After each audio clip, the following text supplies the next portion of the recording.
নমস্কার বন্ধুরা, এই ভিডিওতে আলোচনা করব পুলিশ ক্লিয়ারেন্স সার্টিফিকেট আপনারা কিভাবে বাড়িতে বসে আবেদন করবেন। বন্ধুরা, এই পদ্ধতিটা অনেক দিন থেকেই ছিল, বাট কয়েকটা হাতে গোনা কয়েকটা থানার জন্য ছিল। এটা কিন্তু এই মুহূর্তে ওয়েস্ট বেঙ্গলের সমস্ত থানার জন্য আপনি অ্যাপ্লাই করতে পারবেন, নিজে বাড়িতে বসেই অ্যাপ্লাই করতে পারবেন।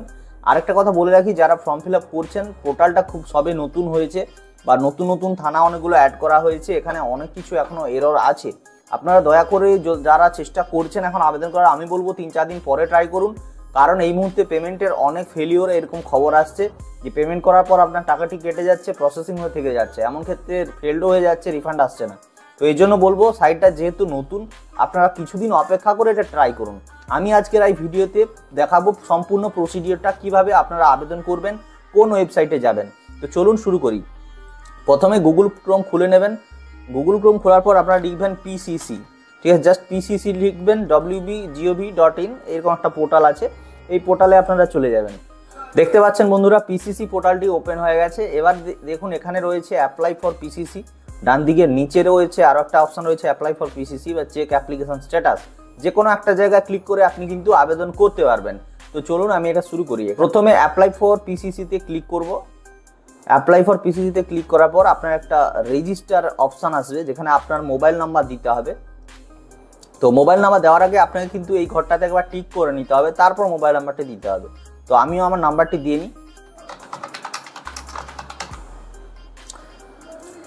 সেন্ড ওটিপিতে ক্লিক করলাম। এবার দেখাচ্ছে ওটিপিটি পাঠানো হয়েছে আমার মোবাইল নাম্বারে, যে নাম্বারটি আমি দিলাম। তারপর ভেরিফাই ওটিপিতে ক্লিক করলে এখানে কিন্তু ওটিপি ভেরিফাইড সাকসেসফুলি বলে মেসেজ আসবে। এরপর ওকে করে দেবেন। এবার দেখুন বন্ধুরা, একটা ড্যাশবোর্ড খুলবে, যেই ড্যাশবোর্ডটা কিন্তু আপনাদের বোঝা খুবই প্রয়োজন। একটা জিনিস লক্ষ্য করুন, বাম দিকে যে অপশানগুলো রয়েছে সেইগুলোই কিন্তু এখানে কালার ওয়াইজ আপনার কাছে সাজানো রয়েছে, ঠিক আছে। দেখুন নিউ অ্যাপ্লিকেশান, এখানেও নিউ অ্যাপ্লিকেশান রয়েছে। তো এটা নিয়ে কিছু তেমন কোনো ভাবনা চিন্তার বিষয় নেই, সিম্পল কয়েকটা মেথড রয়েছে। দেখুন, নিউ অ্যাপ্লিকেশান যেগুলো আপনি অ্যাপ্লাই করবেন সেগুলো এখান থেকে করবেন। অল অ্যাপ্লিকেশান, আপনি যেগুলো অ্যাপ্লাই করেছেন আর পর্যন্ত সেইগুলো দেখাবে। আর তারপরে রয়েছে অ্যাপ্রুভ্যাল পেন্ডিং, তার মানে যেগুলো এখনো অ্যাপ্রুভেল হয়নি, আপনি জাস্ট আবেদন করেছেন, সেইগুলো এখানে শো করবে। পেমেন্ট পেন্ডিং, আপনি সাবমিট করেছেন বাট পেমেন্ট করেনি, সেগুলো পেমেন্ট পেন্ডিংয়ের ঘরে শো করবে। সার্টিফিকেট ইস্যুড, মানে যেগুলো অ্যাপ্রুভেল হয়ে গেছে সেগুলো সার্টিফিকেট ইস্যুড ঘরে দেখাবে। অ্যাপ্লিকেশন রিজেক্টেড হলে সেটা কিন্তু এই লাল কালারের যেটা রয়েছে এখানে কিন্তু দেখানো হবে। তো এই কয়েকটা সিম্পল 5টা জিনিস, এমন কিছু মানে মাথা ব্যথা করার কিছু নেই, সামান্য জিনিস এগুলো। তো এবার চলুন আমি কিন্তু একটা অ্যাপ্লাই করে দেখাই। নিউ অ্যাপ্লিকেশনে ক্লিক করলাম। একটা জিনিস দেখে আমাদের ধারণাটা পরিষ্কার হলো যে আধার কার্ডে মোবাইল নাম্বার যাদের যুক্ত না থাকবে তারা কিন্তু অ্যাপ্লাই করতে পারবেন না। আধার কার্ডে মোবাইল নাম্বার যোগ থাকলে তারাই অ্যাপ্লাই করতে পারবেন। এবার কিন্তু আমি আধার কার্ডের নাম্বারটা এখানে বসিয়ে দিয়েছি, এখানে টিক করলাম। সেন্ড ওটিপিতে ক্লিক করব। তো আধার কার্ডে মোবাইল নাম্বার যোগ থাকলে ওই মোবাইলে কিন্তু আপনার ওটিপিটি চলে যাবে। তো আমিও সেই ওটিপিটি এখানে সাবমিট করে দিই। ওটিপি বসালাম, ভেরিফাই ওটিপিতে ক্লিক করব। ভেরিফাই ওটিপিতে ক্লিক করে ওকে করার সাথে সাথেই একটা জিনিস দেখতে পাচ্ছেন, এখানে কিন্তু আমার ছবি, মানে যার আবেদন করছেন তার ছবি চলে আসবে। আমি এগুলো ব্লার করে রেখেছি, নাম, ঠিক আছে, লাস্ট নেম, সমস্ত কিছু, জেন্ডার, সব কিছু চলে আসবে। এবার একটু নিচে যাই। নিচে গিয়ে দেখুন ডেট অফ বার্থ, এগুলো তো সবই চলে এসছে। এবার স্পাউস নেম দিতে বলেছে। এখানে আপনি যদি ফিমেল হয়ে থাকেন তাহলে আপনার হাজব্যান্ডের নাম দেবেন, আর অবিবাহিত হলেন আপনি আবার নাম দেবেন, আর ছেলে হলে আপনি এখানে আপনার স্ত্রীর নামটা দেবেন। বসিয়ে দিলাম। এরপর ইমেল আইডি ম্যান্ডেটারি রয়েছে, ইমেল আইডি দিলাম। পাসপোর্ট নাম্বার থাকলে দেবেন, না থাকলে দেওয়ার কোনো প্রয়োজন নেই। এবার বন্ধুরা একটু নিচে গেলে দেখতে পাবেন আধার কার্ডে যে ঠিকানা সেটাই কিন্তু চলে এসছে। নিচের ঘরে অপশান রয়েছে ফ্রম ডেট, মানে আপনার আধার কার্ডে যে ঠিকানা রয়েছে এই ঠিকানায় আপনি কবে থেকে বাস করছেন। তো আমি কিন্তু আমার ডেট অফ বার্থ দিয়ে দেবো, ঠিক আছে, মানে যেহেতু আমি জন্মগতভাবে এই ঠিকানায় বসবাস করছি সেহেতু আমি কিন্তু এখানে ডেট অফ বার্থটা দিয়ে দেবো। আমি জুন 1996 থেকে জুলাই 2024 পর্যন্ত এখানে বসবাস করছি। এরপর কিন্তু ডিস্ট্রিক্টটা দিতে হবে আপনাকে। আপনি যে ডিস্ট্রিক্টে, এটাই কিন্তু আসল কাজ বন্ধুরা, যেই ডিস্ট্রিক্টের জন্য আপনি আবেদন করছেন সেটা কিন্তু আপনাকে এখানে দিয়ে দিতে হবে। তো চলুন আমি এখানে পশ্চিম মেদিনীপুরটা চুজ করে নিই।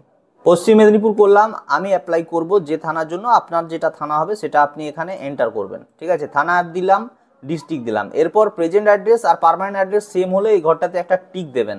দেখুন অটোমেটিক ফিল্ড হয়ে গেছে, আর কিছু করার দরকার নেই। এবার একটু নিচে চলে এলে দেখতে পাবেন ডকুমেন্ট টাইপ। এখানে কিন্তু আপনাকে যে কোনো একটা নথি এখানে আপলোড করতে হবে, ঠিক আছে। এখানে কিন্তু একটা কথা বলা হচ্ছে অরিজিনাল নট ফটোকপি, আপনি কিন্তু জেরক্স দেবেন না বন্ধুরা, এটা কিন্তু ভালো করে লক্ষ্য রাখবেন। কেউ জেরক্স আপলোড করবেন না, অরিজিনাল আপলোড করতে হবে। তো আমি আমার আধার কার্ডটা আপলোড করব, তার জন্য আধার কার্ড করলাম, চুজ ফাইল করলাম। আধারটা চুজ করলাম, প্লাস আইকনে ক্লিক করলাম। এবার দেখুন এখানে কিন্তু চলে এসছে। এবার যদি মনে হয় না আপনার ডকুমেন্টসটা ঠিক নেই, আপনি এখানে ডিলিট বাটনে ক্লিক করে ডিলিট করে আবার চুজ করতে পারবেন। তো এখানে আমি আধার কার্ড দিয়ে দিলাম। এবার একটু নিচে চলে এলে দেখতে পাবেন পিসিসি, মানে পুলিশ ক্লিয়ারেন্স সার্টিফিকেট। আপনি কিসের জন্য নেবেন? ভিসার জন্য নেবেন, ভিসা পাসপোর্ট এইসব ইমিগ্রেশন রিলেটেড জিনিসের জন্য হলে এটা চুজ করবেন। আপনি যদি চাকরি বাকরি বা পড়াশোনার ক্ষেত্রে আপনার এটা প্রয়োজন হয় তাহলে এখানে চুজ করতে হবে, কি কারণে প্রয়োজন সেটা বলতে হবে। আর আদার্স মানে আপনি সিএসসি সেন্টার ও আদার্স কোনো কারণে লাগলে সেটা দিতে পারেন। বন্ধুরা পরের অপশনটা আপনি কি চেক করাবেন, ক্রাইম রেকর্ড না ট্রাফিক? আমি দুটোই সাজেস্ট করবো, আপনারা দুটোই করবেন। সেভ অ্যান্ড প্রসিডে ক্লিক করবেন। এখানে কিন্তু একটা মেসেজ এসছে, সাকসেসফুলি সেভড অ্যাপ্লিকেশন। ঠিক আছে, আপনার অ্যাপ্লিকেশন নাম্বারটাও পড়ে গেছে। এবার কিন্তু পে নামের কথা বলা আছে, মানে আপনাকে পেমেন্ট করতে হবে। সেটা কত টাকা এখানে ক্লিক করলে আপনারা দেখতে পাবেন। বন্ধুরা দেখতে পাচ্ছেন পিসিসির জন্য আপনাকে 300 টাকা পেমেন্ট করতে হবে। ঠিক আছে, 300 টাকা পিসিসির জন্য পেমেন্ট করতে হবে। এখানে পে বাটনে ক্লিক করবেন। ক্লিক করার পর দেখতে পাচ্ছেন আপনাকে পেমেন্ট গেটওয়ে দেখানো হবে, এসবিআই পেমেন্ট গেটওয়ে। এখান থেকে আপনারা এইভাবে ক্লিক করে ওকে করবেন। এটা সাজেস্ট করবো যারা এই মুহূর্তে করতে চাইছেন, একটু 1-2 দিন দাঁড়িয়ে যান বা রাতের দিকে ট্রাই করুন, অনেক সময় পেমেন্ট ফেলিওর একটু বেশি দেখা যাচ্ছে।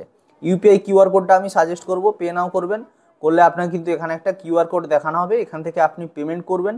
পেমেন্ট করলে বন্ধুরা কি হবে, আমি এটা করছি না, জাস্ট দেখানোর জন্য আপনাকে বলছি। পেমেন্ট করলে বন্ধুরা এখানে দেখতে পাচ্ছেন অল অ্যাপ্লিকেশনে 1 দেখাবে, অ্যাপ্রুভাল পেন্ডিংয়ে 1 দেখাবে। যেটা পেমেন্ট পেন্ডিংয়ে 1 দেখাচ্ছে এটা আমি পেমেন্ট করিনি তাই দেখাচ্ছে।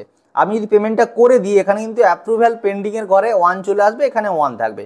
তো এটাই সিস্টেম, এমন কিছু বোঝার কিছু নেই। বাম দিকের অপশানগুলো ডান দিকে রয়েছে, আপনারা এইভাবে অ্যাপ্লাই করতে পারেন। শুধু আধার কার্ডে মোবাইল নাম্বারটা আছে কিনা চেক করে নেবেন।